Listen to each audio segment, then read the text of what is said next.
Hello everybody, welcome to Nintendo Pow Block, episode 183. I'm one of your hosts, Corey Dirrig, and alongside me, as always, is the fanatic, gaming's milk chocolate, that retro code. I would love to have skate or die levels in Super Smash Bros. Ultimate. Ed, there's a whole generation that plays Super Smash Bros. Doesn't even know what skate or die is. I'm just gonna tell you. There's so much stuff, Japanese stuff in that game. You world how old you are. What difference does that make? Don't they already know it past? I don't know. Don't they know it past episodes about that? I mean, if this is their first episode, they're in for a ride. Because joining us for the first time, and hopefully a long line of guest appearances on Boss Rush Games, are our friends from the Diggity podcast, Jeff James. Hello. And let's see. Say it with your chest. Let's see. Let's see if I can get this right. The incredible, the unobtainable, luscious Brody Fultz. Oh boy. Nailed it. Boy. I needed you want to it. know when I saw that great in your about show that? notes, that was hilarious because that is something that started in the very first episode of our podcast and it has just continued As a complete joke, nonetheless, too. Yeah. Which is great, and that's carried on to the point where someone took the time to write that in their show notes. I'm beside myself right now. That's I love it. Well, that's why every. Oh, go ahead, Corey. Oh, I wrote it because I wanted to make sure everybody knew who you guys were. Because when people go to listen to Diggity podcasts, they need to know. They need to know what they're in for. Absolutely. I have a long name. It's kind of like having like 4 middle names except for their first names. So, it's good stuff. That's fine. Yeah. Why don't you guys tell us about Diggity podcast real quick before we get into our housekeeping? Sure, yeah.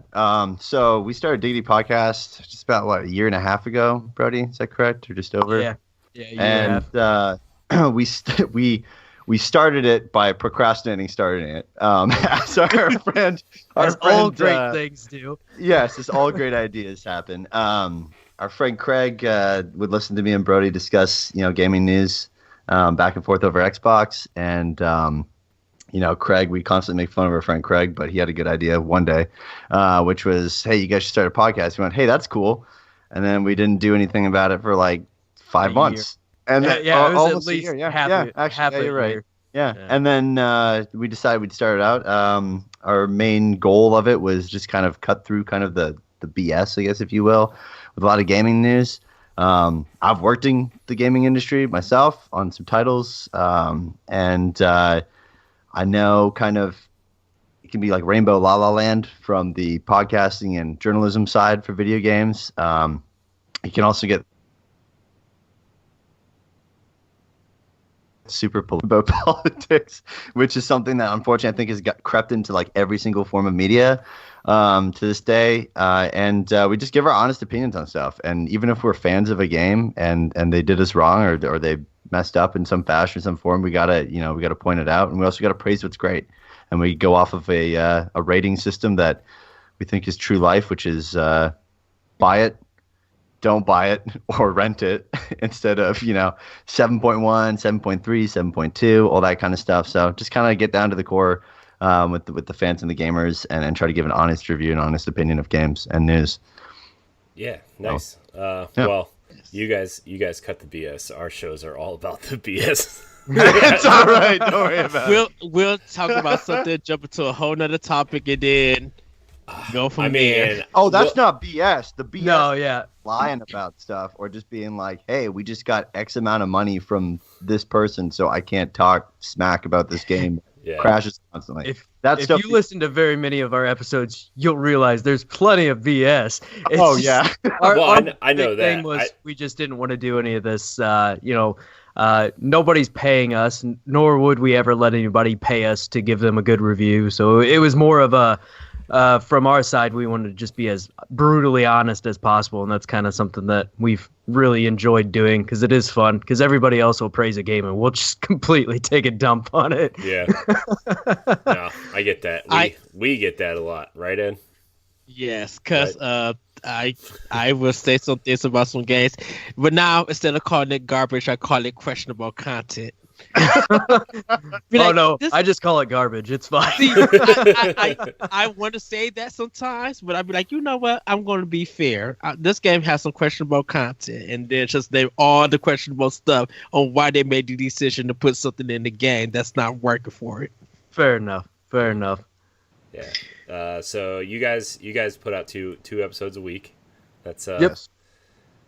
Yeah, every Wednesday and Friday, and then we record every Tuesday and Thursday night, so it'll go up on YouTube for us on Tuesday and Thursday nights live. But yeah, the normal audio podcast would come out, pretty much essentially everywhere on Wednesdays and Fridays. So except for Podcast Addict, which we just kind of found out like last week or whatever. I think it's up there now. Yeah, I think we're good now. We keep finding these things where it's like, hey, here's another podcast site, and you're like, all right. Yeah, when you guys was talking about it, I'm like, what is this? I never heard it. I have to check it out. I know. I'd never heard of it either. I'm like, oh, I guess people use that now. I don't know. They start up and then they collapse after a while anyway. So it's like, whatever, we'll put our podcast up there. Doesn't take any extra effort. So let's go for Yeah. it. Yeah. Well, you got everybody listening should check out the Diggity podcast. It's a great podcast. Like I said, I wish I found you guys earlier. It's a great show. Same here. Yeah, it's fun. We appreciate it. Thank you guys. Yeah, it's really a fun show. So, but we're gonna get into some of our housekeeping. For those of you new here, welcome to Nintendo Pow Block. Each and every week, Edward and I, as well as our friends from around the internet, come together to talk about the latest news, rumors, stories, and games from the world of Nintendo. You can join us live on Mixer and Twitch at Boss Rush Games Live on Monday nights, or watch or listen on Thursdays on your podcast service of choice and YouTube. If you're listening on Apple Podcasts or Spotify, please rate and review the show. If you're watching on YouTube, please subscribe. And remember, you can subscribe to our family of podcasts on our website at bossrushgames.com/subscribe. Just search Boss Rush Games. All right, I guess we'll start with what we've been playing. Brody, we're going to start with you. What are you playing this week? So last night I just finished up the DLC for Fire Emblem Three Houses, the Cindered Shadows DLC. Just beat that, so now it's time to start a whole new campaign and lose another 50 hours of my life. I know. I'm like, last night when we were recording our Xbox show, I was debating on whether or not I should get Darksiders Genesis, and I got it, but then I'm like, I went to bed and I was so tired, but I'm like, I want to play something, and I went back to Fire Emblem. I can't help it. Oh, it's so good. I can get entirely lost in that. That's one of my favorite franchises. It's definitely up there. So, just finished that up, and then I just since I finished it, I kind of went back into Tokyo Mirage Sessions. Yes. So that's the other game I've been kind of slowly grinding away at and trying to get through. My big thing right now, while we have a little bit of a lull in releases, I'm trying to get through a bunch of my backlog of ridiculously long JRPGs and things that are going to pretty much consume me. So yeah, this is the next one. This is a smaller chunk. I think it's only about 20 hours long or so. Then I got to play Astral Chain, which I heard you talking about on your last episode. And then I have Ni no Kuni, and I have just a ridiculous amount of games. I'm a big JRPG and like tactical real-time strategy type games. So that's my big thing. And that and Zelda games. I have fallen in love with you. I just downloaded a bunch of JRPGs too, like Dragon Quest. I downloaded. I got Torn on the Golden Country, the Xenoblade expansion, Tales of Vesperia Definitive Edition. So I've got a lot of RPGs to play through too. Oh, you've got a lot of time ahead of you. I know. And look, thank God the Switch can come out of the dock. That's all I can say. I mean, no kidding. Yeah. Wait till you get to Final Fantasy 12. Yeah, right. Don't remind me, dude. Just don't remind I still have like 3/4 of Persona 5 to get through that my PlayStation hasn't turned on in a long time. So okay, gotta set up back burner. Isn't it so weird that PlayStation 4 got all of these high numbers of selling systems, and everybody was so hot on it when its system came out, and now it feels like nobody's paying attention or wanting to play it. Yeah, everybody in our play it on a screen that's like 5.5 inches right now.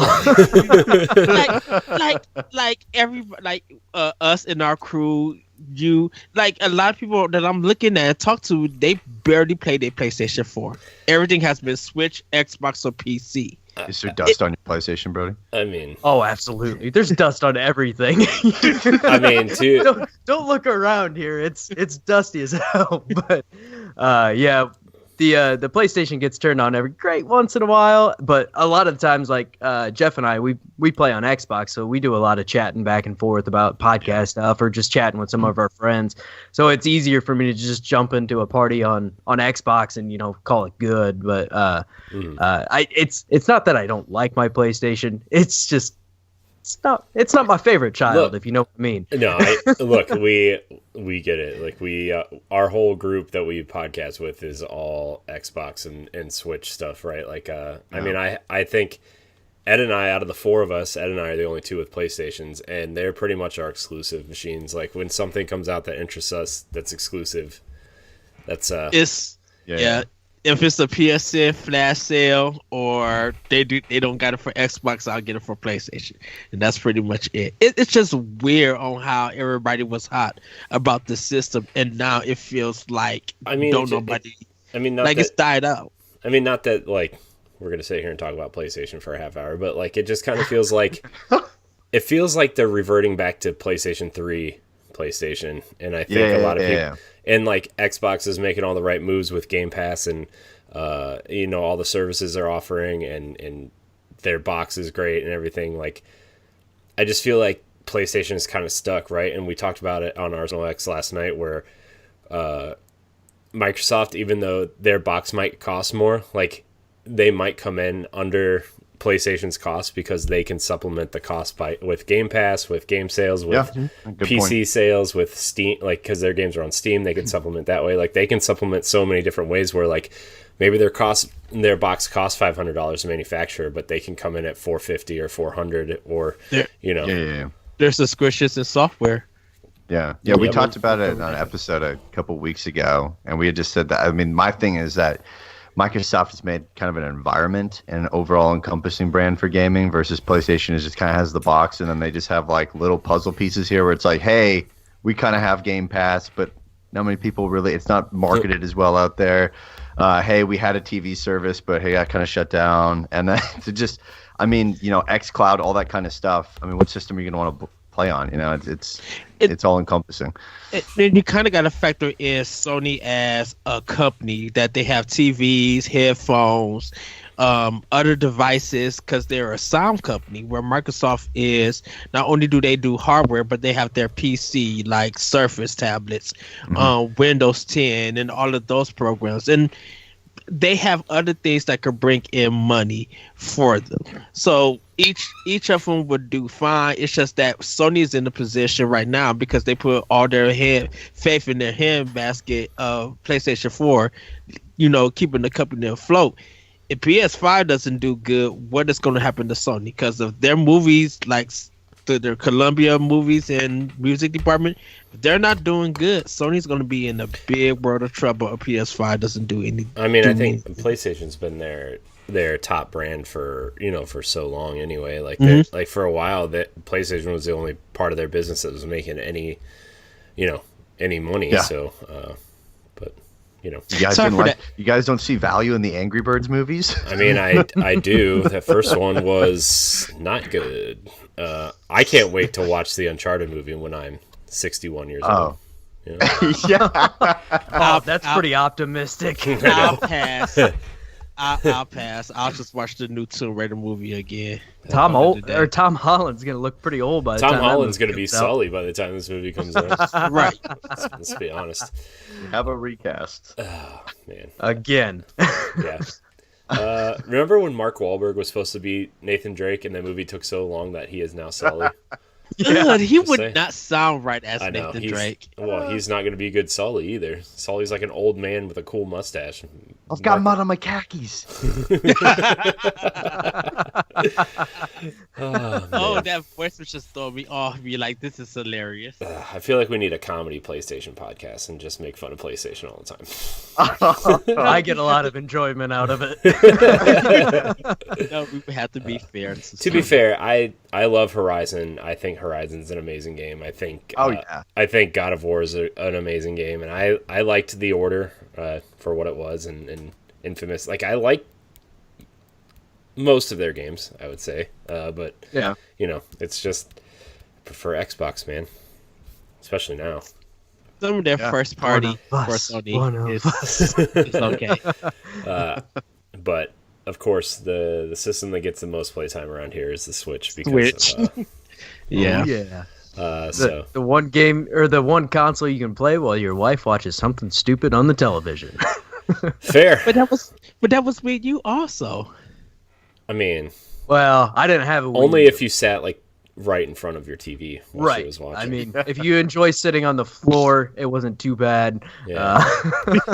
Oh, Is it bad that I just hooked my Wii U up yesterday for No, it's not. yes. It's okay. research purposes? Yes. It's a gem. So. It's a gem in some ways. Hey, if I want to play Wind Waker, I either have to hook my GameCube up, also hooked up, or my Wii U. So Well, the GameCube being hooked up is good. Yeah. That's I- solid. I literally fear for Wind Waker being on Switch. gosh, dude, Yeah. I like.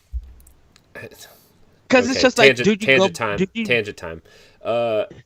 My biggest thing about Wind Waker being stuck on the Wii U and the GameCube is it's stuck on the two least purchased Nintendo consoles ever, and the fact that It's like, rare. yeah, it's rare. But it's just like, come on, man, just put it on a console that everybody has so people can enjoy the game. You know? Yeah. I used to have it on GameCube. I used to have a ton of GameCube games, and I have no clue what happened to them. They all just disappeared when I was a teenager at some point in time, and just gone. That's so sad. In the Game Boy sad. Advance adapter. Oh, I think my brother stole my Wii U. How did the heck that happen? I don't know. I'm just thinking about it right now because I remember going back to his home in January and visiting for Christmas. In December visiting for Christmas. And yeah, I saw it there. I think we should drive up there and rough him up a little bit. Yeah. Take it back. Customs. What'd you bring back from Canada? A Wii U. A Wii U. Detain this man. Oh, wow. Jeff, what are you playing? Playing anything fun? Anything cool? Anything we can make fun of for the next 10 minutes? Can you make fun of Overwatch? I can. Probably at some point. Okay, so I played some Overwatch, and then on the Switch I actually dove quite a fair bit into Ni no Kuni. So I love Ni no Kuni. I've praised Ni no Kuni on the podcast for a long time. Played it back on like way back in the day in college, and got Brody to finally purchase it. So I love it on the Switch. It's great. Been having a blast with it. There's some things that I forgot about it in terms of like where you have to find stuff, and then you're like, oh, they're not making this easy to find stuff and walk around for it. But other than that, I'm having a blast with it. Love the art style in it too. Yeah, dig it. Yeah, it's on that old Switch wish list, you know. And Overwatch continues to ensue rage in my life. So I mean, it did that for me for a while. I'm not gonna lie. Yeah. There was two games that did that to me for a long time. One was Destiny, and one was Overwatch. And oh, really? Yeah. Destiny 2 for me and Overwatch continually. Yeah. Overwatch is it's a bad relationship. I'll keep going back to it. It's fair. I keep telling him it's an abusive relationship, but he keeps crawling back. I keep telling him it's not healthy. You need to get out of it, and he won't. He can't. So, I try to help him. Competitive mode. I mean, when I play competitive, it's nice. I mean, here and there, and then sometimes you have to wait like 30 minutes to get a match going for what role you want to play. Yeah. It's nice, and then other times I want to bounce my head off the corner of my desk. Yeah. It's a love-hate relationship. Yeah, absolutely. Hey, that's fair. You know, Overwatch will do that to you. Ed, what are you playing? What's your giant list of Nintendo games this week? How many games Last did you week buy? I thought he was done, and then he just kept going. I know. And going. I know. On Boss Rush, I had to say, Ed, you can only pick 2 games to talk about this week because there's 4 of us. And then, everybody. Hey, you want to see pictures of my kids? And he pulls it out, and then it just keeps going, and it keeps unfolding. So he'll limit me to 2 games, but then everybody else, the one who have like 5 to 6 plus games that they played, it's just like, wait a minute. So I mean, to be fair, I did put that in the group chat that said, only pick 2 or 3 games, guys, because. And you the one that started off that went more than 3 to the game. Hey, I had to talk about my 20 minutes with Tokyo Mirage Sessions and my 3 minutes with Mario Kart and jumping back into Breath of the Wild. You know, I had to. Had to, you know? I can't help it. Tokyo Mirage Session FE Encore is what I'm playing right now. Truly loving this game. It's getting really funny, and it's just like, I think everybody's almost close to level 30. I think I'm 20 hours in right now, but I think I'm like on the 5th chapter right now. I don't know how many chapters are to this, but I feel like I'm halfway through the game, and there's still more that I got to get through. I started up a game called Goblin Sword. It's a game that I got for like $3 last week that just came out. It's a nice platforming game. It kind of reminds you of Monster World on the Sega Master System. Okay, yes, that's how old I'm going far back. But it's a really cool platforming game. I really enjoy it. Snack World, the Dungeon Crawler. This is a game developed by Level 5, published by Nintendo. Once again, this game is hilarious. The writing is like, even though it's for kids, it has adult innuendo into it. It'd be like, "Daddy, Daddy, I want it." And the way that the girl is saying it, she's a princess in a rabbit, sexy outfit, and it's just like, kids should not be looking at this game, but it is hilarious. The writing is hilarious on it. Like, the king is shady. He was just like, "Oh, I thought you were a venture, punk. I guess I'll work with you." And he's just like, wow, like, this game is, even though it's for kids, it has so much adult content in it.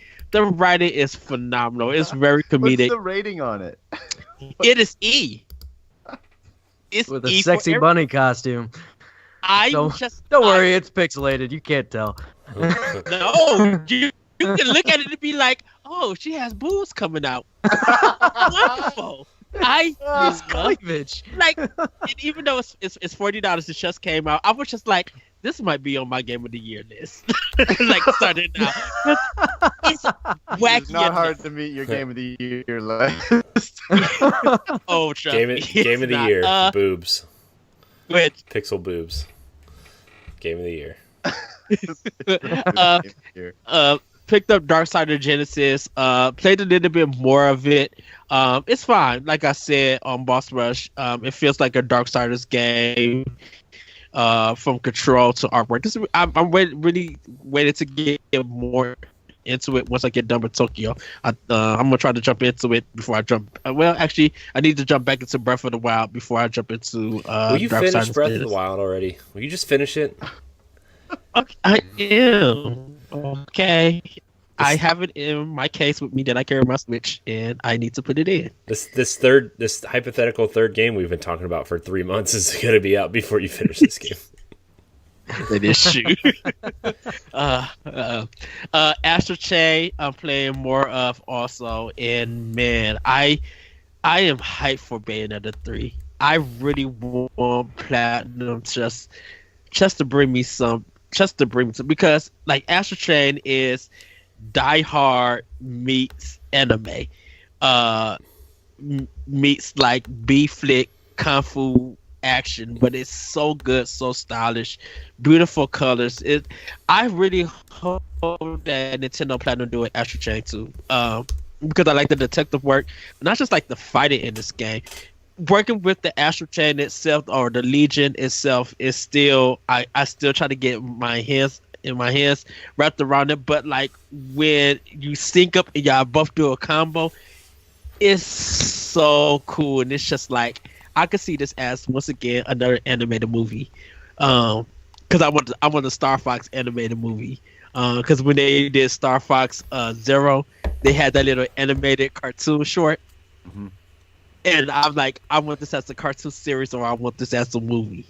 And I feel like Astro Chain could be in that same vein with that. I'm down for more Slippy. Yes.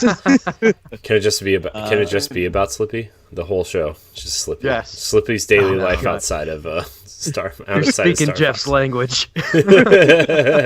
Slippy's one of my love languages. The lesser known sixth love language. I don't know if I should be concerned or not. That sounds. I'm not concerned. I was just like, Don't be. Look, Okay. I'm like this. Do explain. Bayonetta 1. I working also do that because I never played it on 360. I've been 2 chapters from finishing that game for about a year now. I don't know what it is. I just can't. I think that's called giving up. I don't think that's your two. It's still installed, Jeff. Don't give me that. I feel like Bayonetta 2 makes it hard to go to Bayonetta. See, I never played either of them. So I bought the dual pack, and so I started playing through the first one, made it to chapter like 14, and I literally think there's only 15 chapters in that thing. I'm on the last 2 chapters. I just have to sit down and spend like an hour to finish this thing. I think it's actually 20 chapters. 18 to 20 chapters? It may be. Never mind. It's never happening. All I know is that Bayonetta 2 is way superior to Bayonetta 1 because you can definitely see Sega's budget versus Nintendo's budget. just gonna throw that out there. Last game I played was Ikaruga. I ended up going back to that. Treasure. I just love their games. And if you guys don't know what Ikaruga is, it's a vertical shooter where you have to match the colors of black and white to stay alive. If you are the opposite color and you get hit with them, your ship gets destroyed. It's 5 levels, but it's literally hard. It's a puzzle shooter, meaning that it's a shoot 'em up, but everything is almost designed as a puzzle, and you have to be quick to figure out how to survive through everything. Because sometimes they'll throw both shots in there across, and if you do not time it right or you don't dodge it right, you could get destroyed. And I've never heard of that game, but I'm looking at it right now. I'm liking it. Yeah. This is a good game to if you have the flip grip for your Switch, it's a good one to use it because it makes it feel like an arcade game. This one was it came to, I think, Sega Saturn, but when it first actually came, people got a hold of it. It was actually on the GameCube, and Atari released it. And then it started coming back. And once it touched down back on Switch, I'm like, I had to get this. It looks like it's been on PlayStation 4. It's been an arcade game on Nintendo Switch, Xbox 360, Android, Dreamcast, GameCube, Microsoft Windows. You can play it on everything, just like Skyrim. Yeah, so those are the games that I have. I'm waiting for a Pokemon Mystery Dungeon. I think that's this week. Or is it next week? 28th, 27th, something like that? It may be next week, because I know this Friday should be Devil May Cry 3. Because I already bought it, but I'm just waiting for the game to come out so I can start on that. But yeah, man, you play a lot of games in the week. Good Lord, holy cow! I may jump between 6 to 12 games per week. Holy! How?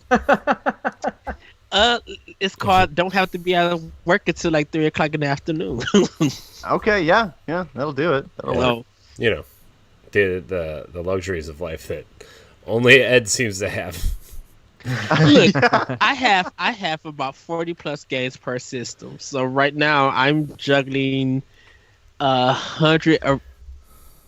No. I'm juggling about 150 plus some games between all 3 systems, modern systems.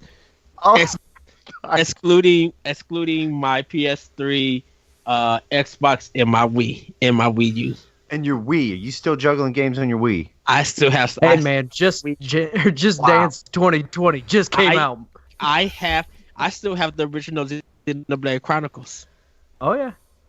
I assume you're looking forward to that remake then. I'm gonna be buying the definitive, but I'm not getting rid because I was the one that did the pre-order for that game, and when GameStop was trying to have me trade it in so they could sell it for $90, I said that was a lie. Not today, Satan. You would not be getting my copy. Y'all made me put $5 for this mug, and I got the collection with it. No, y'all not getting this. Look, if anyone gets ripped, it's Brody. When he buys a game, it goes on sale the next week, like guaranteed. That's fair. Oh, absolutely. So if you guys ever want something, let me know. I'll go ahead and buy it, and you guys can get it for like half the price. No worries. Let me tell you, the one game. Let's see, the last like 3 games that happened to me. I got Control, and the next week it was 50% off. Shadow of the Tomb Raider. The next week it was on Game Pass, and then that's the worst. I know that's the worst when you buy a game for full price, and the next week it's on Game Pass. It's terrible. It's awful. I buy most. Go ahead. I buy some of the hottest games like when they come out, but like Control, I waited till Black Friday. I was just like, I got Ruined from the Ashes. I got Link's Awakening, Demon X Machina, Dragon Quest. I got all this other stuff to be worried about. I'm not worried about Control.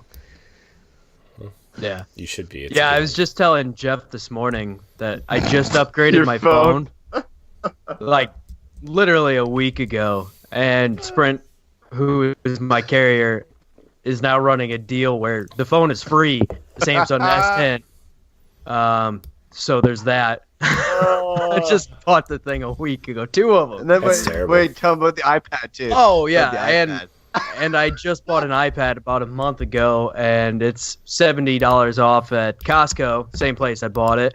Wow. So, like I said, you guys ever looking for a game, you just let me know. I'll take care of it for you. It's fair. All right, Ed, I'm going to talk about what I'm playing now, if that's all right with you. It's not.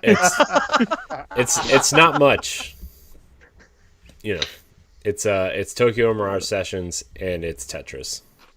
So I mean, Tetris 99. Just Tetris. The Tetris in Puyo Puyo Tetris. I just go to the main menu where it says Tetris and I just play Tetris. Okay. Yeah, I need to get back to Tetris 99. No, you don't.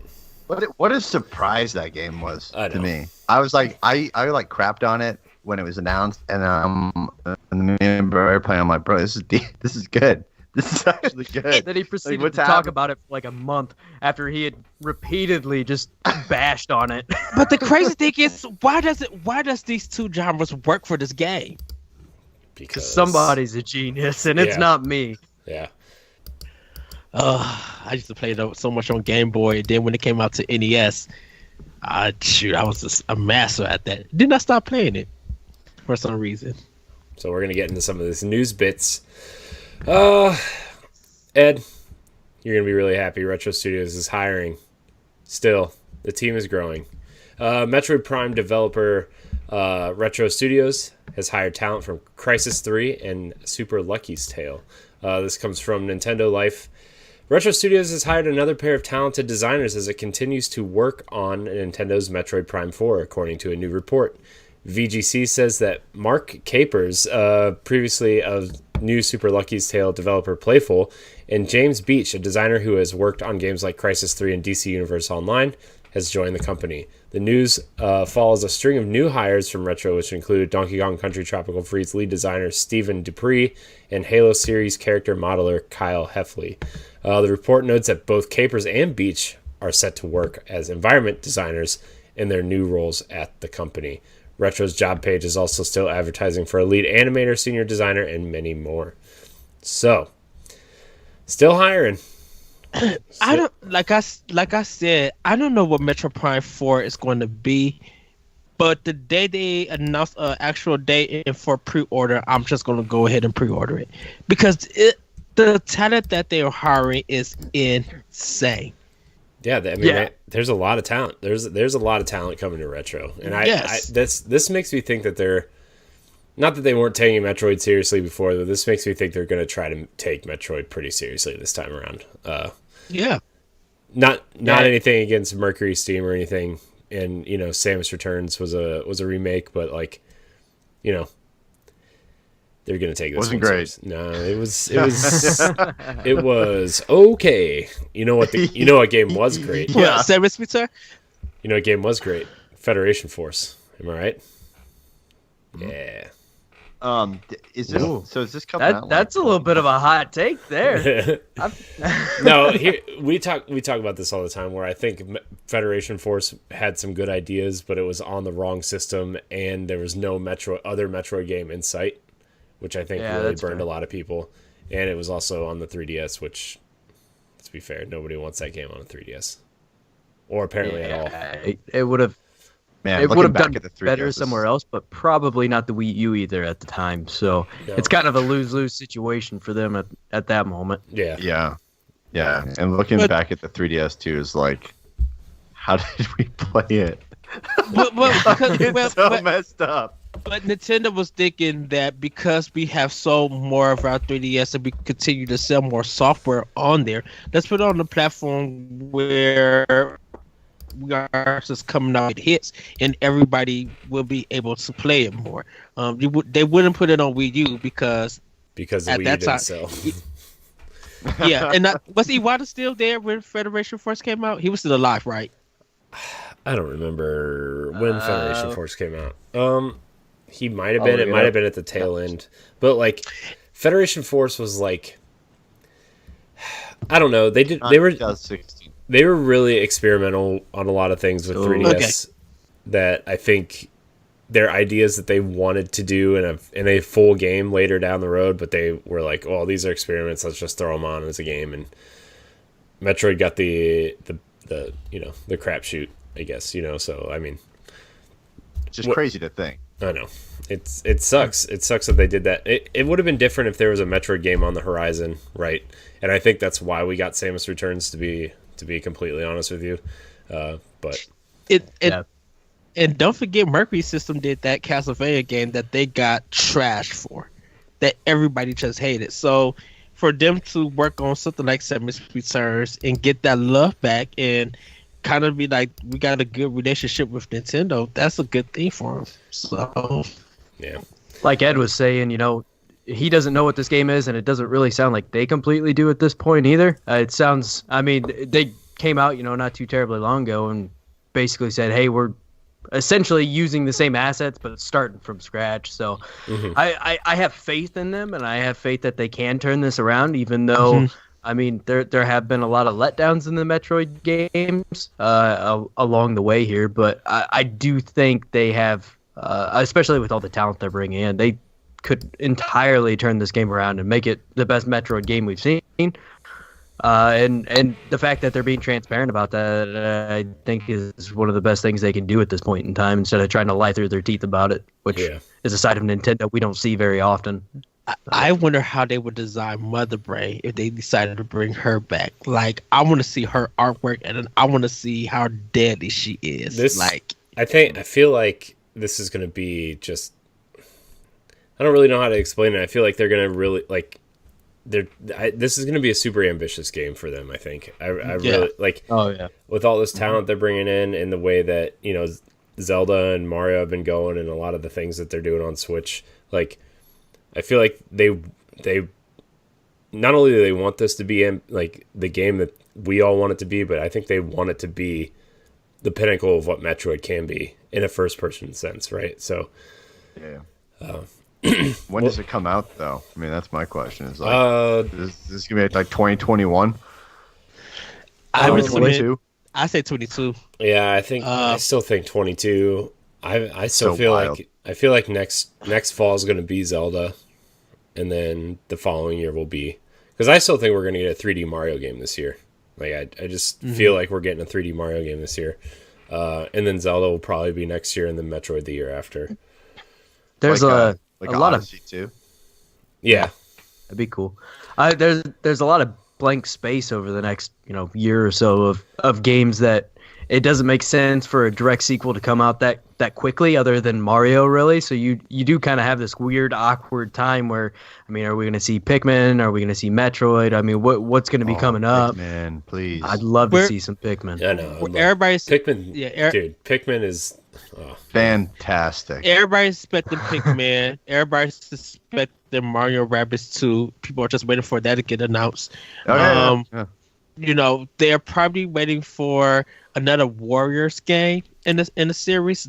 That could be Hyrule Warriors. That could be Fire Emblem Warriors 2. That could be any kind of warrior game. Because Koei Tecmo hasn't did nothing lately for Nintendo yet. I think the only series that they would try to attempt another Warriors game would probably be something like Xenoblade. Honestly. Yeah, that would work. But also, all right. I know, right? Mario Kart Dynasty Warriors. Double Dash, let's the go, baby. The mashup you did not know that you wanted. Let's go, baby, Double Dash. Can we please get a new Mario Kart, like a Mario Kart Deluxe? That'd be a perfect way for them to fill some time this year. I mean, in all honesty, their first party games are kind of lacking for the foreseeable future. I mean, the only one we really know about is Metroid. So, Zelda. Well, I guess in Zelda, yeah, Breath of the Wild too. But I imagine that's still a little ways off, maybe. Yeah. I don't know. They could pull the Majora's Mask here and release it, within a year or two of, I mean, this fall. Obviously, this at this fall point, Breath of the Wild's been out 3 years. Yeah, I mean, this fall will be 3.5 years. I mean, it's not like they can't make a game in that amount of time, right? Well, yeah. Especially if it uses the same map. I mean, but it's just all drastically different tone and environment to an extent. Yeah. It totally is possible. I mean, they've got all the systems in place. They've got all the animations they want to use. They've got the character models, right? Like that. I mean, not that game development is this easy, but like they just have to make this new map and like create some new puzzles, and we're good to go, right? Like, I mean, how hard is it to make? It is Nintendo, though. Drag and drop, man. It's no big deal. It is Nintendo, though, and this is a company that makes a new engine for every Mario Kart. I know. True. Tailored to that Mario Kart. But there's a possibility of seeing an announcement for ARMS 2, a possibility of seeing Splatoon 3. Really? He's on this ARMS. He swears ARMS 2 is going to come out, and why? Nope. Because we don't know. Because ARMS did sell well as the new IP, and Nintendo recognizes that it's still a big community. You know what else sold well that we're probably not getting a sequel for? Anthem. So my argument against ARMS is it was one of 4 games that was out when the Switch came out, and that's why it sold so well. I don't mind the game. My kids love it. I've played it, and I think it's a good game. But I have seen a ton of people have a little bit of buyer's remorse in a way of purchasing that game for the price point it was at. I think when people were playing the demo, they felt like they were sold on the game. And at least Nintendo put it out there to be like, yeah, we're trying something, but we want to give you guys an idea. Because a lot of people take ARMS like it's a fighting game. Like, if they had an opening area for ARMS at EVO, that thing would be filled up quickly because they had esports, right, for it? Didn't they have like a tournament or something like that? Yeah, they had like a year. Yeah. That would be the weirdest event at EVO. Yeah, you got Mortal Kombat, Street Fighter, Blaze Blue, and ARMS. ARMS. And the crazy thing is, a lot of people will watch that ARMS one. You would. Oh, I'm sure. Surprised because I mean, I think even Nintendo Life did a story about it, talking about there is an ARMS community, and because of the sales were so good, Nintendo would be like, we're going to give you guys another ARMS. I would say if they don't give us another ARMS, I think we'll get a Punch-Out game. I can see that. I mean, you Punch Out on the Wii. Yeah, so I think Splatoon 3 is more likely than a new ARMS, to be fair. Oh yeah, which is so weird to me that they've been so adamant on, hey, we're not working on Splatoon 3. Why not? It practically printed you money. Make another one. I know. It's fun too. Oh yeah. I would expect a Captain Toad Treasure Tracker 2 because that did. Okay, yeah. And a Super Mario 3D World Tour. I would actually love to do Super Mario 3D Land. Take that Super Mario Land. Did you see the new rumor that was floating around Reddit? Is that they're gonna do like a Mario 3D World and 3D Land like combo pack? the 3DS Yeah, one. And I mean, look, No way. probably not gonna happen, but that's the rumor floating around on Reddit right now. Is like they're gonna do both games, and I'll be like, all right, whatever, sure. even my dang Super Mario They're- 2. They're gonna do each one, and they're each gonna be $60. I know. When is Let's Nintendo be bundled honest here. things? Is it bad that I would buy both of them too? I mean, No, good I games, would. man. I would love to see WarioWare come back yeah. on Switch. Oh yes, it Oh, has to. Although it's such a goofy series, but yeah, I think that'd be smart to bring back. I want the Leapy Agents. That's what I want. Oh, okay. Yeah. You know what Yeah, games? that'd be cool. You know what game Okay. people want on Switch? Persona 5. What? That leads us into our next story. Yeah. Hey, nice segue. I know. I'm working on that all for like a whole 3 minutes. Sorry. This comes from IGN. Keep fighting for Persona 5 on Switch, Atlus says.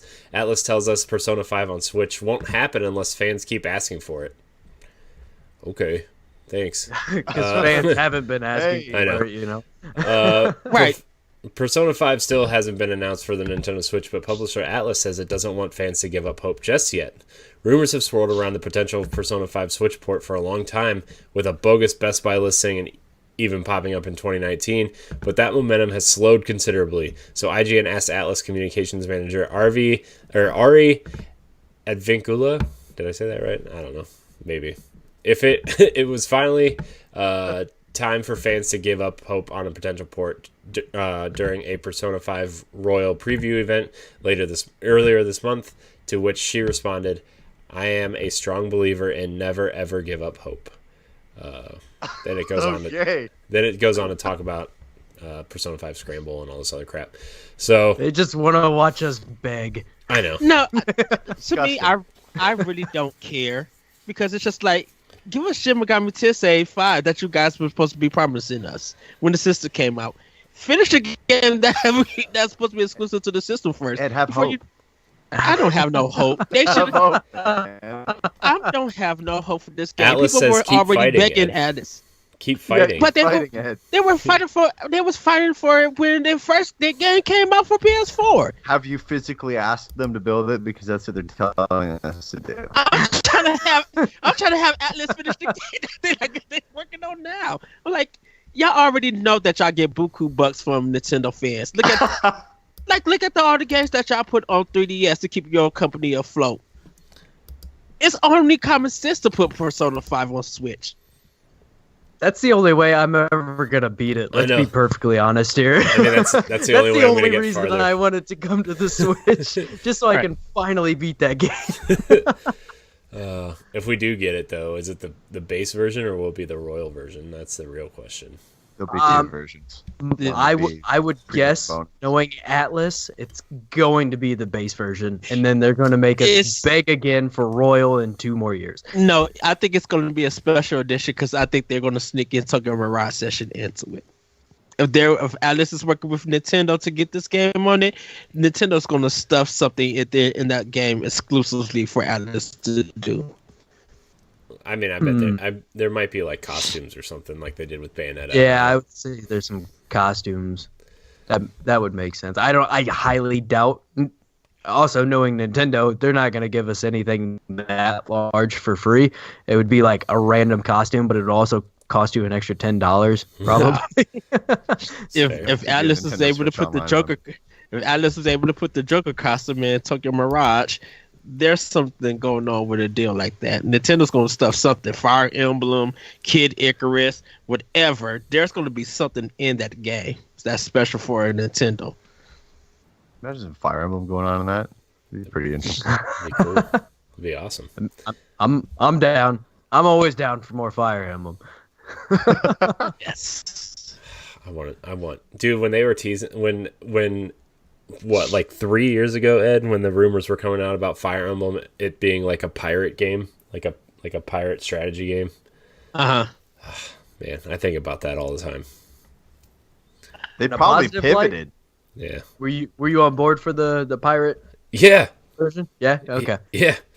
Totally on board. I mean, I love Fire Emblem, but like, I would like them to change up the setting a little bit once in a while, you know. And like, Yeah, I mean, I think- it's only been, 20 something years of making the same setting, it's probably about time to change. I mean, we can only change so many hair colors and add so many spikes, right? I mean, I wonder if they didn't do It's all that. blue anyway. yeah. I wonder if they didn't do the pirate version because like 3 years ago is when Sea of Thieves like tanked. Yeah.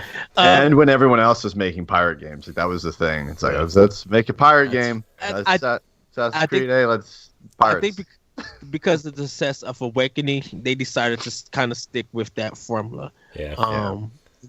If Fire Emblem has always been big in Japan, so a pirate setting wouldn't resonate well with Japanese players than it would American players. So Well, I think that's probably Japanese people need to learn how to like pirates. That's all I'm saying. That's right.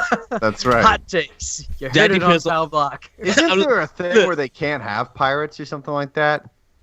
Or is that China? That's something China would I do. think Maybe it's China. Because China, you That's can't have South skeletons China. or anything like that. I don't know, man. Well, there might then be some China doesn't spooky, get Fire like, Emblem pirate lore. pirates. Japan. They just got Wii games on the tablet. Yeah, HD Wii games. Thanks, Nintendo. Speaking of, let's move on to this next story. The Nintendo PlayStation prototype console will be the most expensive video game item ever. Current bid at $350,000. God. Dang. Yeah, this is a big thing. Man, I can't believe this thing is selling for so much. And like the losing, like the bidder is a collector. He's not even like part of a museum or like a historian, right? Like he just collects things because Yeah, I he's don't know rich. why I didn't go to the video game museum. I don't know why I did. I mean, Yeah, like, also, like honestly, it's expensive, but it's kind of like a hot piece of like it's a hot mess yeah. of a plastic box. No, is- yeah, it's definitely super Nintendo yellow, like hardcore yellow. yeah. So Yeah. Oh yeah. it looks like it looks like it was sitting on a stovetop at some point too. Like it's just this gross yellow. But yeah, man, this Nintendo PlayStation is like the fact that it's like one of the only working prototypes known, right? Like that just tells me like it should just be somewhere. That's, The about only thing that, I would have dude. only thing I would have cared for if Square Enix or SquareSoft at that time actually had Secret of Mana Super NES CD Did you- for it. I was listening to a podcast the other day. Did you know that if Final Fantasy VII came out on this Nintendo PlayStation, it would have been something like 30 discs? Because Yeah. it was wild. something ridiculous. Like so. What's even crazier is that if there wasn't the dispute, I mean, we wouldn't have Nintendo and PlayStation be separate entities. I mean, I know. it's pretty nuts, right? Like that they could have literally merged. But it was so weird because Sony was making games for the Sega CD. Yeah. Yeah. But remember, I mean, Nintendo's NES, right? That was a complete, crapshoot in the fact that video games had crashed, and they put in this. They called it the entertainment system, and they actually sold it in the toy aisles Yeah. rather than the electronics section to sell as a toy rather than a computer. Yeah, and when So they sold it, they probably were like, "Holy crap, we sold a ton of these. Gonna make another one. yeah. So go for it." And Plus- it's- I mean, Plus, like they designed it to look like a VCR, so it would look like it would be Yeah. part of your entertainment system instead of like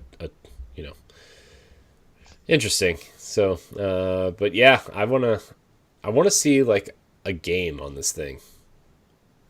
I bet I you know- can't even run it, dude. I bet you. I mean, I bet it doesn't either. There but, is like, video. There is video of it of someone booting it up and showing No it way. off. yeah, That's so dangerous. Why would you? I wouldn't even take the. They Yeah. I know. they did it to see if they could get it working, and it actually did work. I think it may be on YouTube. I know they was talking about it that someone got it up and running and put in one of the discs that came with it, and it showed that it was running like it said a Super Nintendo, PlayStation, or something like that. yeah, This expensive, rare piece of hardware just catches on fire. I know.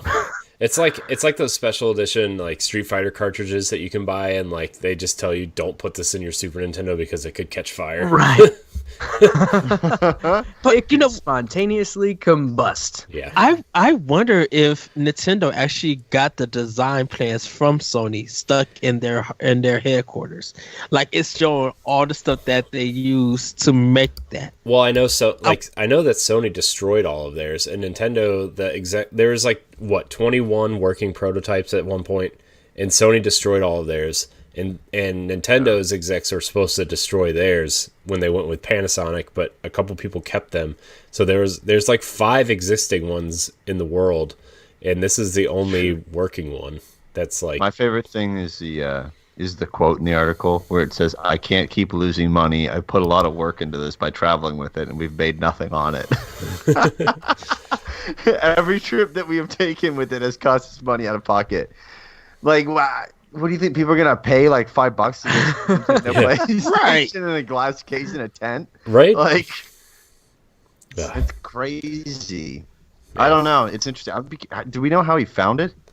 I think someone was selling it in a garage sale. Yeah, it was like awesome. it was a Nintendo exec, like an ex-Nintendo exec was having a yard sale or something, and he had a bunch of old Nintendo memorabilia in a box, and he sold it to someone, and this was in it. I mean, what's crazy, right, is just how nutso some of the prototype systems are. I know. Like the N64 prototype cartridges are hilarious looking. They've got like a T-bar handle on them, and you like rip them out of there. I think they were called Dolphin or something like that, right? Or was that GameCube? That was GameCube. That was GameCube because it was Ultra 64. 64. Oh, Yeah. I love that name for that system. Well, I mean, Sucks for this guy. He turned down $1 million offers, and now it's up to $310,000. I mean, Yeah, kind of. probably should have sold it before he wasted a bunch of money traveling around, hoping people would just throw money at him for owning the thing. right. I would have just gave it to the video game museum. Just be like, here. Yeah, I would have. You guys I mean, deserve he this. probably could have got some sort of deal from them anyway, right? I mean, Oh, it wouldn't I'm have sure. It wouldn't have been millions of dollars, but it would have been a nice chunk of change, I'm sure. Yeah, and shoot, most of those places even do like a lease. They'll lease it from someone or whatever and pay Yeah, them so like an much, exhibit. just to keep it on display. Yeah. All right, we're going to move along here. Crytek's free-to-play online first-person shooter Warface gets surprise release on Switch. Warface is a free-to-play online first-person shooter from Crytek. Was released today on the Nintendo eShop. It is out now in Australia and expected to roll out globally within the next day. It is available now. I checked. Doesn't look real good. Not going to lie.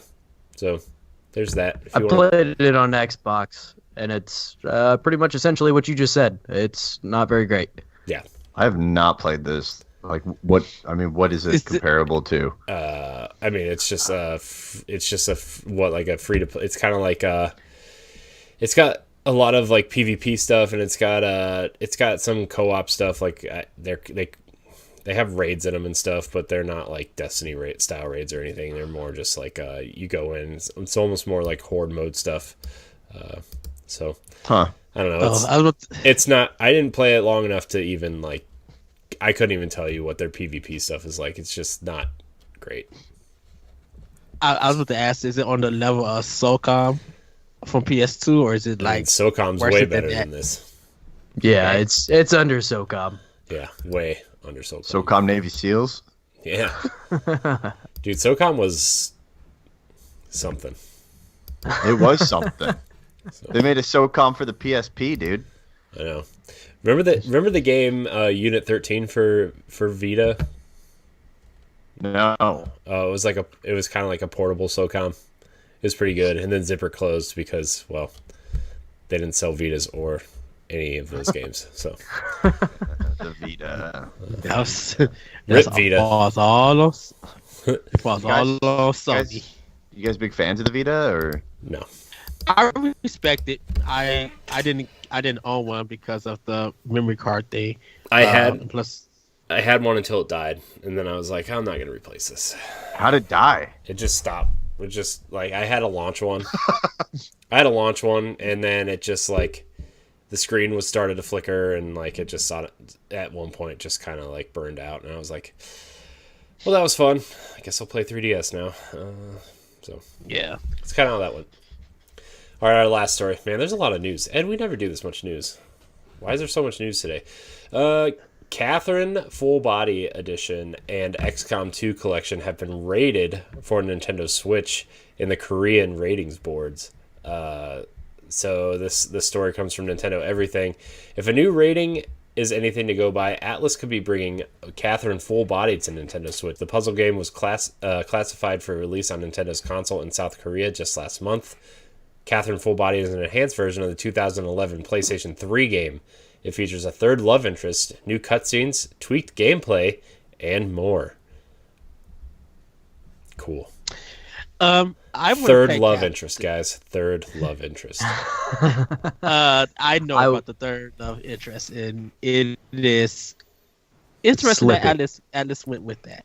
So, but I want to play Catherine. I'm cool with it, and I'm excited that it come to Switch. And even XCOM 2, I started that up on Xbox One. Really good game. Yeah. I think it's really fitting for Switch. Those two, I definitely will be buying if they come in here. I'm really excited for XCOM to come to Switch. Like that just like I played the first XCOM on an iPad, it's just a perfect portable game, you know. And after playing Mario plus Rabbids and Fire Emblem and all these strategy games on Switch, I'm just like, man, I need this. Yeah. You know what game really made me want XCOM on Switch was Mutant Year Zero. Really made me want XCOM on Switch. Yeah, but I still need to play for Switch. You know, Ed, I have that on Xbox. Yeah, if you haven't got to play it yet. If you have Game Pass, it's on Game Pass, Ed. No, I still buy my physical and digital games. I don't have to spend $10 per month for that. You're missing out, man. The math isn't quite adding up there for me. For what, Game Pass? Yeah, Ed won't purchase Game Pass. Because the thing about it is that you're still paying more for these games than just doing a cut. If I'm only paying $30 for it, you're still paying $30 plus some dollars for a game that you're probably not even going to be playing for a while. So in reality, let's say they decide to take it out 9 months. Just for that game alone, you pay about $90 some, and I just pay for 30. Not just pay 30. I get my stuff physical or digital, and I'm just like, I'd rather. Ed, there's over 200 games you could play for $10 a month. And how many games have y'all played on Game Pass out of that 200? A lot. Probably played about. Let's see, 20 or 30 of them, I'd say. Let's see. Since I bought into Game Pass, I played. Gears 5. Got Halo Reach with Game Pass. So there's $120 of value right there. Yeah, and I haven't even been subscribed for a year. What else did I play recently? I don't remember. And see, I already spent my $60. So, I mean, like I said, people are still paying for stuff that maybe they're not playing. So, I mean, it's a good value for people who are on a budget, who got time to play a lot of games. Me, I got a good budget. Budget. 2-year-old. I make enough. I make enough. I'll do it. I buy it. I get done with my game, and I can box it or wait to a pot and play or something else for it. So I mean, that's me personally. Me, nothing against. To be game fair, pass. I also buy a lot of physical editions that also don't get played, sit on a shelf, That's fair. and just get added to the ever-growing backlog. To be fair, also with Game Pass, if there's a game that I'm slightly remotely interested in, I just download it, and then it'll sit there for like 6 months, and then I just won't play it. And then it's off of Game Pass by the time you get around to play. Right? We just had this conversation yesterday because the Batman Arkham games are being pulled off of Game Pass, and I'm like, I downloaded those like a month ago. I really wanted to maybe boot one up at one point. I really wish they would put like timers on like the squares or the boxes of the game so that you know like how many days, that would be how many nice. hours they're around for, and then like they slowly turn red when they're getting close to like a week going off or whatever. Yeah, it's like, I wonder if it's a contract thing. It is. No, I have different contracts and stuff. Yeah, too. they all have different contracts, but I also think that the UI on Xbox sucks. Yeah, it's not good. The best place to find all that information is through the mobile app, and the mobile app also is not great by any. Terrible. It's a little bit confusing. But it's at least the one place you can see what is leaving soon. Yeah. So, but yeah, XCOM and Catherine. Also, probably Bioshock and what was the other one? Biomutant were also rated for Switch. So, Biomutant, I want that. I don't care about Bioshock. I'm done. I'm done with Bioshock. I'm not. I think a lot of people are. We RPMP. I probably didn't play about that episode. Dude, if you want to know our feelings about it, yeah, go watch that was an interesting episode. We'll just put it that way. All right, let's get into question block here. Question block. You can email us at nintendopowblock@gmail.com or follow us on social media and look for our question threads, and you can ask a question, which will be read right here on question block, just like our friend Deshaun Malone. He writes in. He says, with Bioshock, Catherine, XCOM 2, and Biomutant all rated and rumored for the Switch, do y'all think it's time to cool the talk on third-party crap on Switch? I'm an idiot, and I responded to this in the thread. I saw that. I was like, with our Twitter account. Yeah, don't mind me. But I went on and deleted it because I felt bad. For me personally, I don't mind third-party games on the Switch, obviously. I think that's a great thing. I am over ports of old games, though. I feel like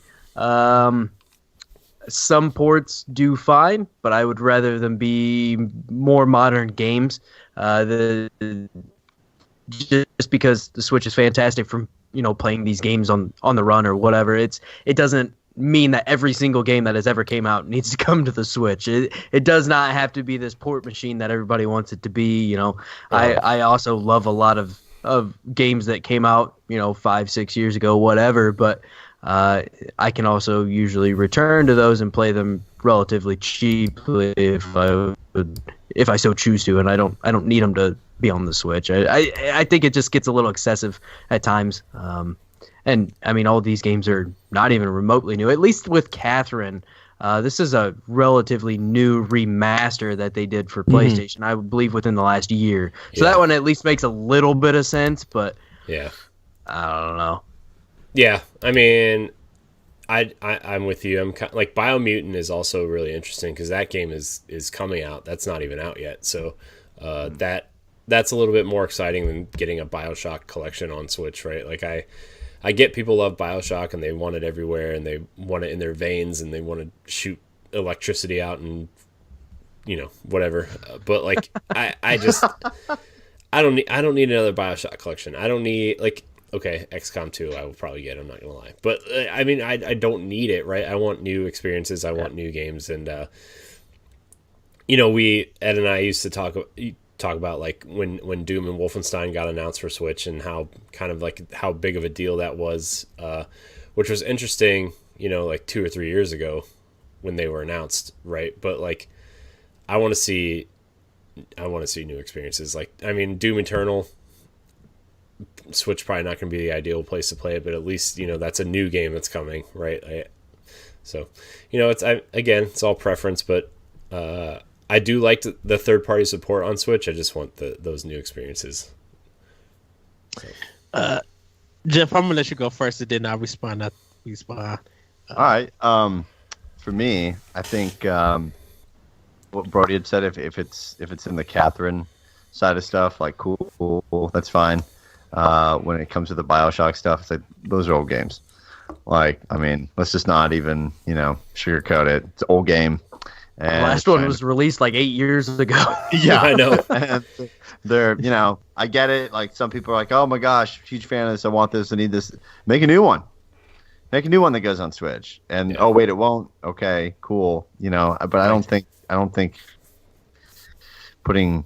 I think if a game is like any more than like 3 years, so like pretty much the life of the Switch, then I don't really see why it should be honestly on the system. Yeah.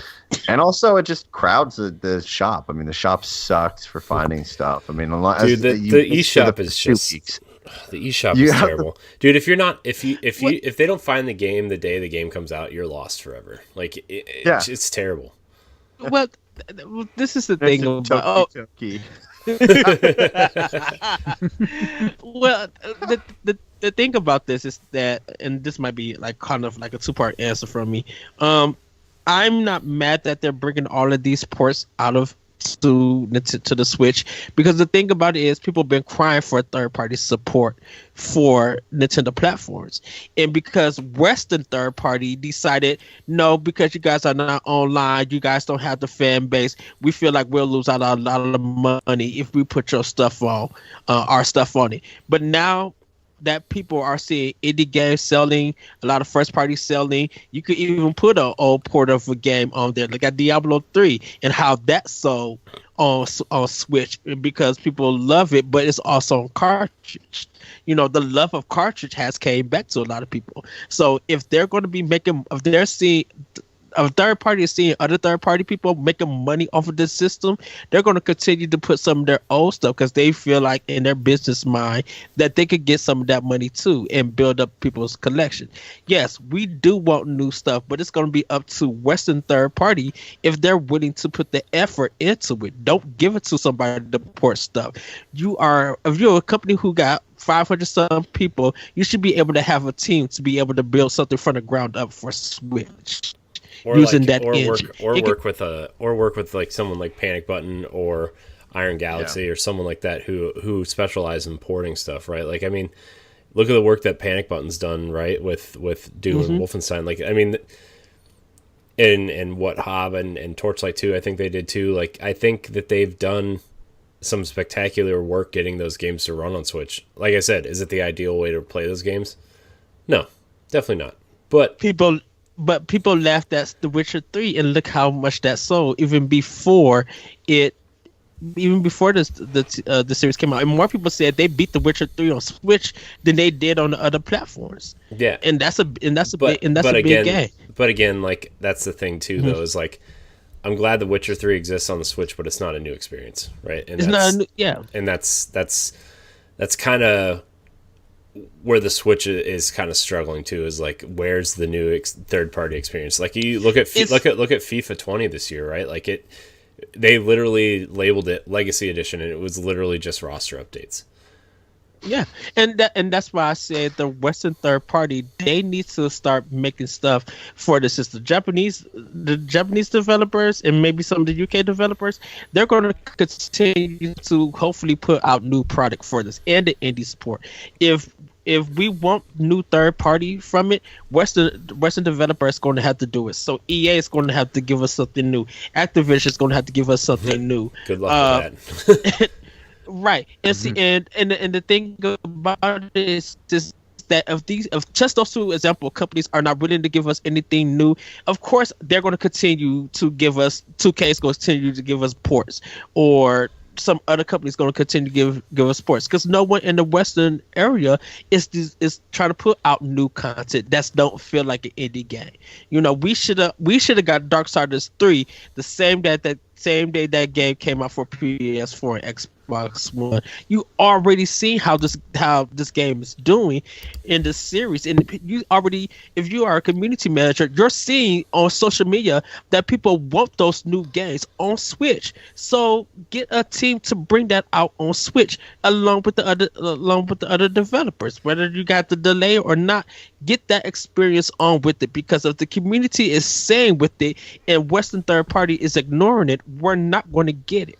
Yeah. We're going to continue to get ports, and that's on the Western developers instead of us as the consumers. The thing too, I think at a certain point though, I think some of these companies are seeing dollar signs way too much, and it becomes this thing of, yeah, Doom can run on the Switch, but should it? Probably not. It's laggy and it has issues. What they did to get that to run over there is incredible, but like you were saying, you know, it is certainly not the optimal experience. No. And I think a lot of times, I mean, none of these companies are ever going to do this, but they need to really evaluate what they bring to Switch. And it is difficult because not everything should be played on the Switch. Things that are more of like a certain stylistic choice, like a Persona. Like Persona 5 would run fantastic on the Switch because the way the graphics are set up, it would be perfect. It's not demanding of the console, and so it could run, you know. And like Breath of the Wild, it is a gorgeous game and it runs well because of the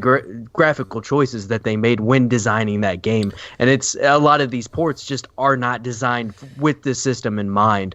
And so it works. I mean, in theory, and I guess technically in practice as well, but it also is not great most of the time. I mean, when Activision, like, sorry, Ed, I didn't mean to interrupt. Oh, go ahead. No, go ahead. I was just going to say, like, when you look at Activision, they're not going to port Modern Warfare over, right? But I think Crash and Spyro and Crash Team Racing were great choices for them, right, to port there, right? And I wish, I mean, I kind of wish, EA would kind of look at their catalog and look at the same thing. Like I think Plants vs. Zombies would be a great addition to Switch, because that audience clearly wants something, and they, like, the Switch has Splatoon, right? I think Plants vs. Zombies fits that mold to an extent, right? And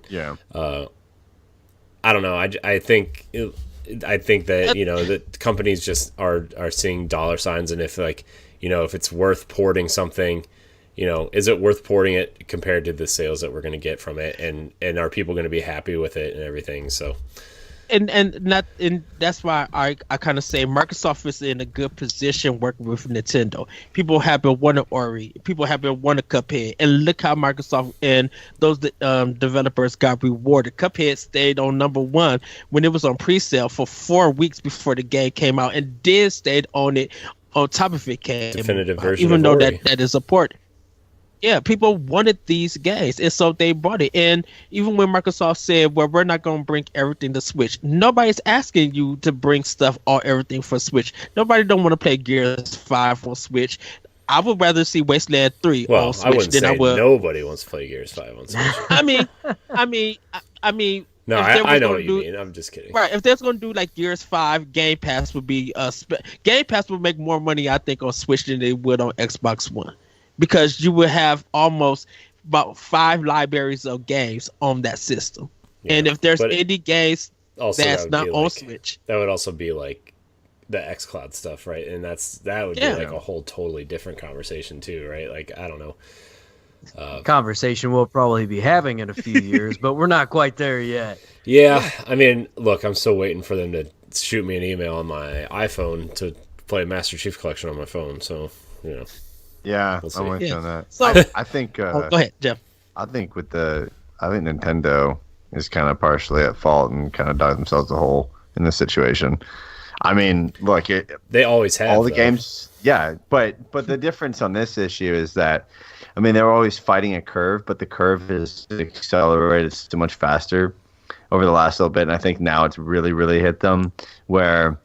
Like, if I'm a company and I'm building out for the next Xbox and the PS5, I mean, I can't feasibly put my game on the Switch. Yeah, but even in though most cases.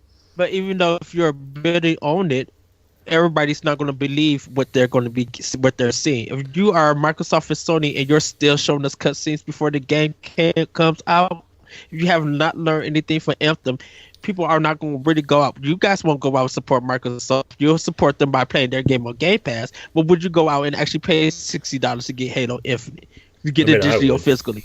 I think if they do Game Pass with xCloud and they put it on Switch, I think that's going to happen a lot quicker than what a lot of people think. I mean, there's nothing. They could do it today if they wanted. They're just building the back end services. Yeah. Like, they own Azure. They own. I mean, I think again that's on Nintendo's end too, because their online infrastructure is interesting. Questionable. But even if it was on Nintendo's side, a lot of people who are buying these ports for third party, they're showing it on social media. People are buying Switches to play Witcher 3 or buying the Switch to play these old ports of games, and they're posting pictures of it and showing them and talking about it. But if no one's doing that for any other game, of course, if companies are seeing this, of course they're going to continue to put it out. If they can make, sell about 700,000 copies of a game that's an old port, do you think they're going to stop doing it? Me and Corey, we want the whole Tomb Raider collection on it. We will buy all 3 games all over at whatever price they want to sell it at.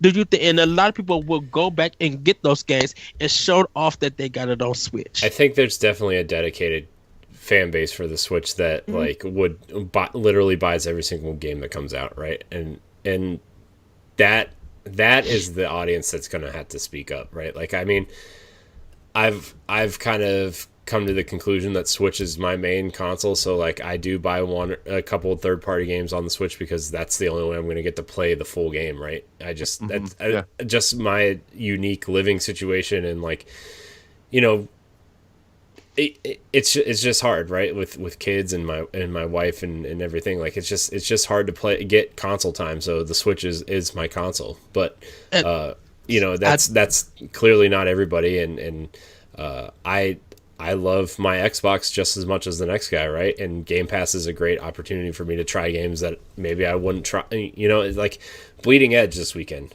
right? Like I played the Bleeding Edge beta, and it's not a game I would have spent $30 or $40 on to play for, you know, half hour, 45 minutes.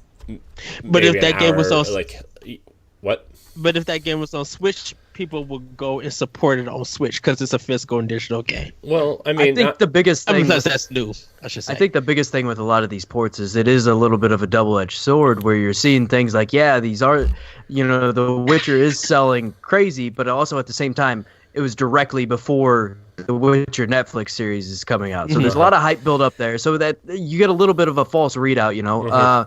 But at the same time, I am happy that some of these games do come to the Switch because it does give some people the opportunity to play these games that normally wouldn't or have not had a chance in the past because maybe they are a Nintendo fanboy or whatever, and so they aren't playing, you know, they didn't play BioShock or they didn't play XCOM or they didn't play, you know, whatever it is. So it is a double-edged sword. Like I do like to see it, and while it may not be for me, I don't necessarily have a problem with it per se, other than the fact that with how the eShop's laid out and everything, it becomes a problem there. Other than that, I mean, it doesn't directly affect me in any way, shape, or form. Yeah, and more of the eShop if you go more digital, because more people are willing to go buy physical for Switch than any other console in a sense. Yeah, you know, like if Grand Theft Auto 5 was supposed to come to Switch or Red Dead Redemption 2 was coming to Switch, you know people are going to buy that physically than they will digitally. That'd be an expensive cart right there. And you know what? People would spend that whole money. If people are spending that money for a game and an amiibo still to this very day, they'll spend that same amount of money to do it. Yeah. Put the Mass Effect trilogy on Switch and see how many people would still pay $60 to get that system. And do it digitally and physically. The 60 a piece, right? Yeah, and people probably would be, to be honest. I would say at least 30. I would say 30. 30 for the first one, 60 for 2 and 3. Yeah. How many of us would be at Target and Best Buy trying to get that game physically? I mean, I would. And then Andromeda is free. Yeah. Jeez. Oh boy! All right, we're gonna okay. We're gonna move on to our last question here. So we've been going kind of long, but so our last question comes from Samantha Cross. She asks, "Hey guys, Jeff Keighley is not hosting E3 Coliseum this year, and Sony is skipping again. What do you expect Nintendo's show to be?" I don't expect Nintendo Direct. Yeah, I don't expect Nintendo to really change anything, right? Like they're gonna have their Direct, right. They're gonna do their 2 or 3 days of Treehouse, and we might get 1 or 2 big announcements in the Treehouse outside of the Direct, and that's gonna be a Nintendo show, right? Like I mean, that's been pretty standard for the last 5 or 6 years at this point. So, I would like to see a good Direct and not the 45-minute Smash Direct like they did that one year. Yeah, I think they're going to have it very like they had last year. There's still some indie games that didn't come out, like the Panzer Dragoon. I don't know when Streets of Rage 4 comes out or anything. There's probably going to be some new announcements, some updates. We might see some new amiibo, probably get a Smash DLC, and they might talk about them and bring them to the show. We might actually get a limited edition Switch of some certain game or something. We probably might get a Netflix game. I don't know, Stranger Things 4, whatever. And we probably would get something maybe like literally out the box. Maybe Sony and Nintendo might have a game together. Like Sony might put some of, let's say, because I think Sony published Helldivers. Was that right, Corey? Yeah.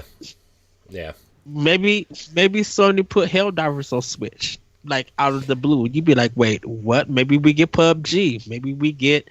I I wonder Apex how. snatches. I wonder how much. I mean, this is a tangent, but I wonder how much Sony is going to start opening up within the next couple of years, like Microsoft has, like putting their smaller IP on competing systems. You know, like I think, like we said earlier, Ori. That's if you're playing on console, Ori is the definitive edition is on Switch because it's the only version on console that runs at 60 frames a second, right? And I wonder if Sony is brave enough to put Knack or Ratchet and Clank or Sly Cooper or something on Switch or something. You know, like I wonder. Jack and Daxter. Yeah, like I wonder if they're going to be brave enough to do something like that. The way that Microsoft has kind of done that. I mean, we're never going to get obviously Horizon or God of War or anything like that on a competing console, but like we had this discussion a couple weeks ago. On something where we were talking about like Microsoft has such a unique strategy now where they're like putting Cuphead and Ori and Minecraft and all these smaller IP that aren't quote system sellers on other systems actually benefits them because they're still getting the money from it. Like I wonder if Sony's going to start doing the same thing because we're seeing probably Horizon coming to PC, right? Probably. I mean, I think that's just for sure, really bad secret at this point. Yeah, you know, I wonder if we're going to start seeing that kind of stuff. Because they did a restructuring. That would probably we would have to see. I think. I know they're restructuring with the company. And good point. Yeah. This would have to be a drastic change for them. I mean, it's not something to where they're going to keep operating the same way and then bring their games over because they're going to have to focus way more on the idea of being a service like how Xbox has been doing. But if they keep operating it at the same way they are, I mean, I don't know if you've ever gotten into an argument with a PlayStation fanboy, but their biggest thing is always the first party games, the games. We have the exclusive games, yada, yada, yada. And if PlayStation doesn't have that anymore, then what do they have? I mean, we know that. So all too well. They lose part of their argument.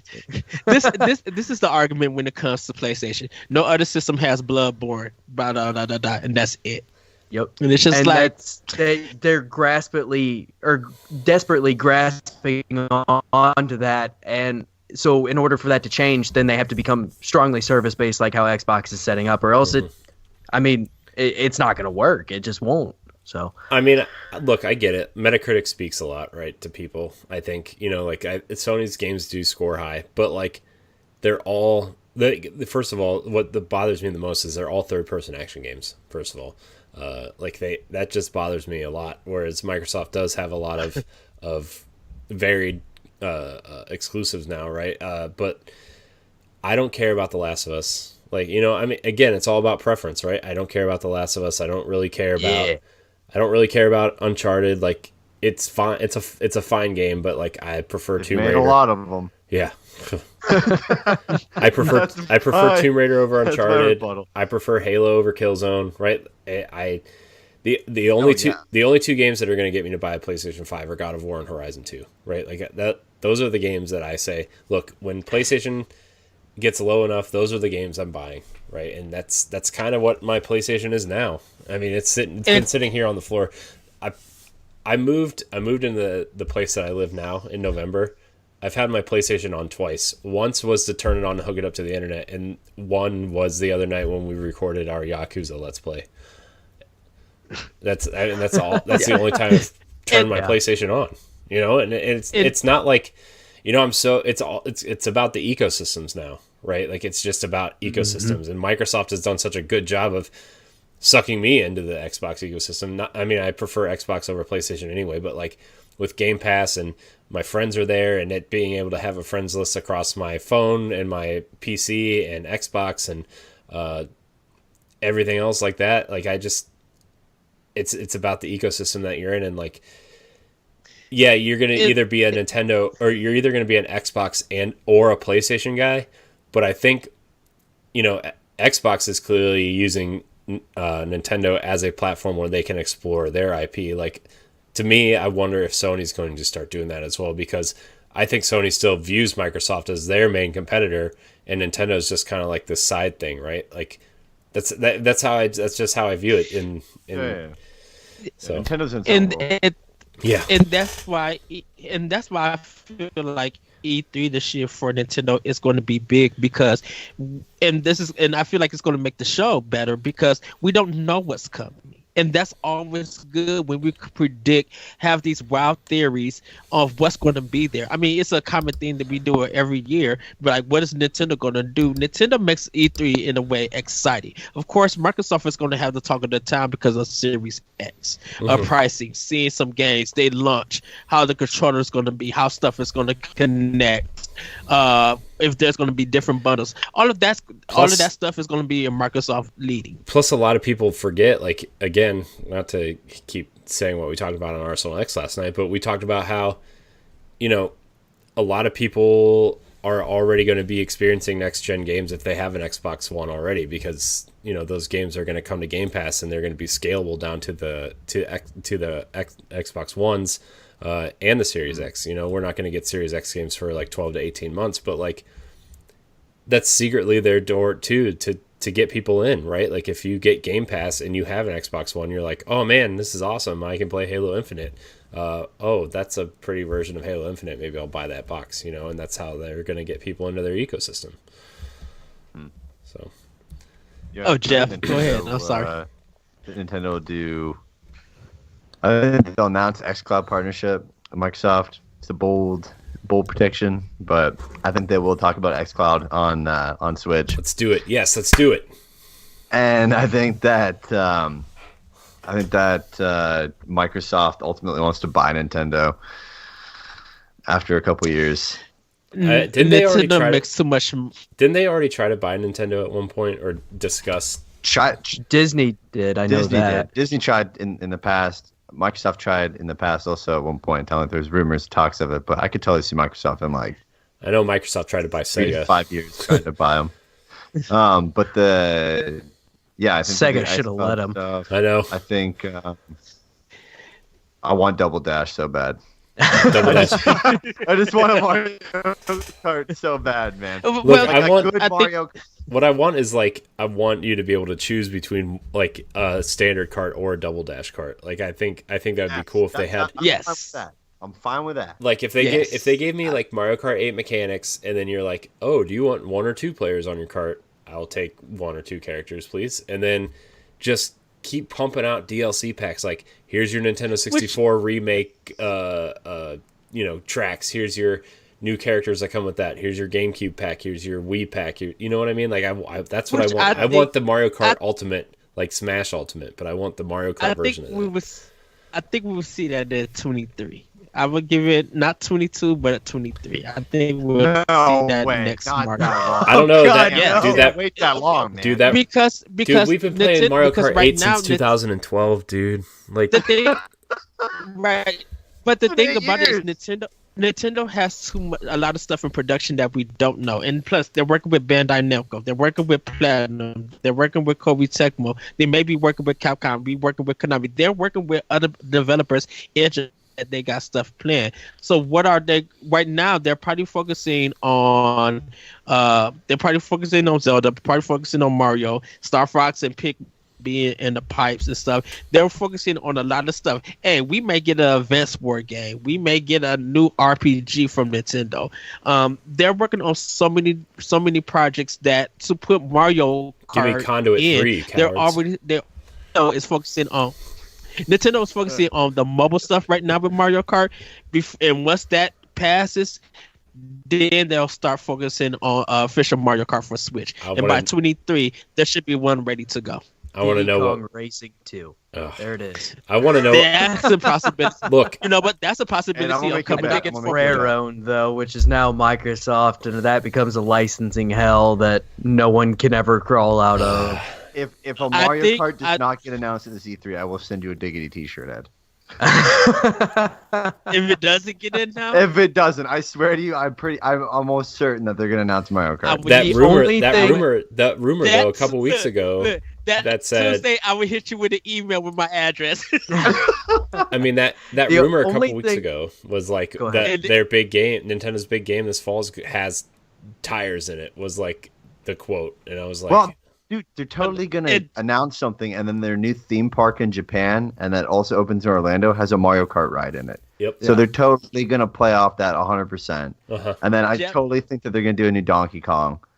If they do announce it, I'll have your choice of a $50 eShop card or an Xbox Live card. Oh, that's live. Yeah. That's live, folks. No, I want Switch, man. I want Switch Online, or I don't want eShop. I want eShop. So I'm still sitting over here just waiting for themes for my Nintendo Switch. That's okay. Fair. Oh, that's right. Yeah, if that happens, I would send you a gift. Ed's gonna try to make himself broke over there. He's like, you get a gift card. I want a Yoshi theme for my Switch. Ed's over here like we talk about Oprah. this. We talk about this all the time. How Nintendo, like, to us, it seems so obvious. There's so many times that they just leave money on the table, like the themes. How many people bought themes for the 3DS? Like all of these different things that are fairly, relatively easy, right? And you can make insane, just print your own money. I mean, it's ridiculous, and they just don't do it. I mean, it's just bizarre to me. I was buying things almost every time they came out on eShop on the 3DS. Like, oh, that Sonic one, I need. That Pokemon, definitely need. If they came out for shop, heck yeah, I would buy that in a heartbeat.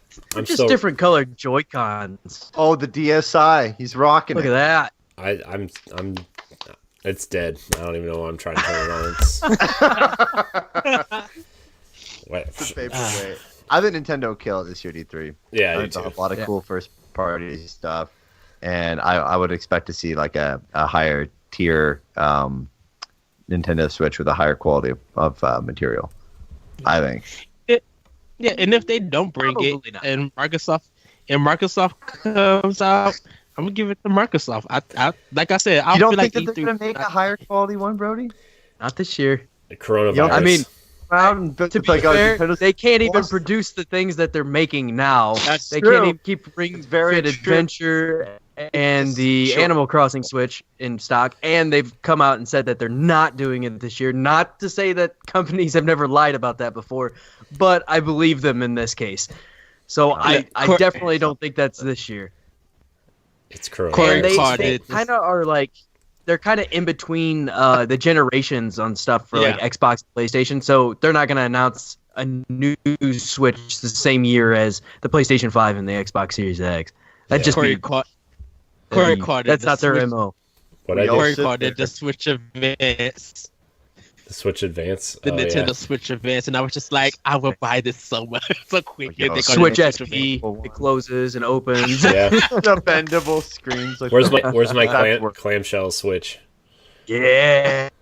Yes. The mirror. Yeah. That folds up. Right. Oh, man. Well, I think that's going to be a show, guys. I want to thank everybody for watching and or listening. Remember, you can email the show at nintendopowblock@gmail.com. Just like our friends Deshaun and Samantha did. Thank you guys so much for watching. Remember, you can catch us live on Mixer and Twitch live on Monday nights at Boss Rush Games Live. You can catch the show on... I think we're going to start posting the shows on Thursdays now. So you'll hear this show on Thursday on podcast services. If you listen on Apple Podcasts or Spotify, please rate and review. You guys want to plug Diggity real quick again? Yeah. Jeff's gig. Sure, you can check us out on Twitter at Diggity Podcast and on Instagram. I've got a YouTube channel as well. Just search Diggity or Diggity Gaming and find us. And we have the audio version of the podcast goes up every Wednesday and every Friday on Spotify, Google Podcasts, pretty much everywhere where good podcasts are held. So go check us out. And thanks for having us on the show. Thanks for coming on. This was fun. Let's go now. Yeah, I'm glad I found you guys in that weird long Twitter thread that we were all part of. Oh my god, dude! I was telling Jeff about that because I do our socials, and I was like, dude, I'm in some weird like. There's so many conversations I can't keep up with what's going on. It was like just constant, notification, and it was. Oh no! Oh no! I know. It was so good he froze. So anyways, we were on Twitter and everybody messaged us in a massive long thread. And I didn't get a chance to read it yet. I'm like, my main worry was when I heard it was Twitter, I'm like, oh boy, because Twitter, generally speaking, is not a great place. Yeah, Twitter's my just... personal opinion, but it ended up being a good thing for us. So it worked out. This Brody, I just figured I'm back. I was just stalled. We made it through this whole thing until the very end, and then it just wants to boot me out. Yeah, well, that's life Skype for you. My life on Google Hangouts. Oh, jeez, dude. Don't remind me of the days we used Google Hangouts. That was just... Really? Oh. That's what we use. And we have no problem with it. You guys have problems with that? Well, Ed has problems with it. I mean, it's a whole thing. It's questionable content. Ed always sounds like a robot when we talk through it. So, but gotcha. Yeah. So follow them.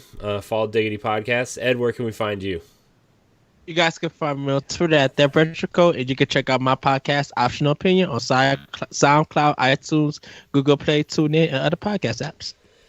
Yeah, you can find me at I am Corey and HD on social media. You can find me at Corey and HD on Mixer and Twitch. You can also find me on Boss Rush Podcast and Arsenal X, the Xbox podcast. And you can find all of our content on bossrushgames.com. By the time this episode posts, my backlog Hellblade review should be up.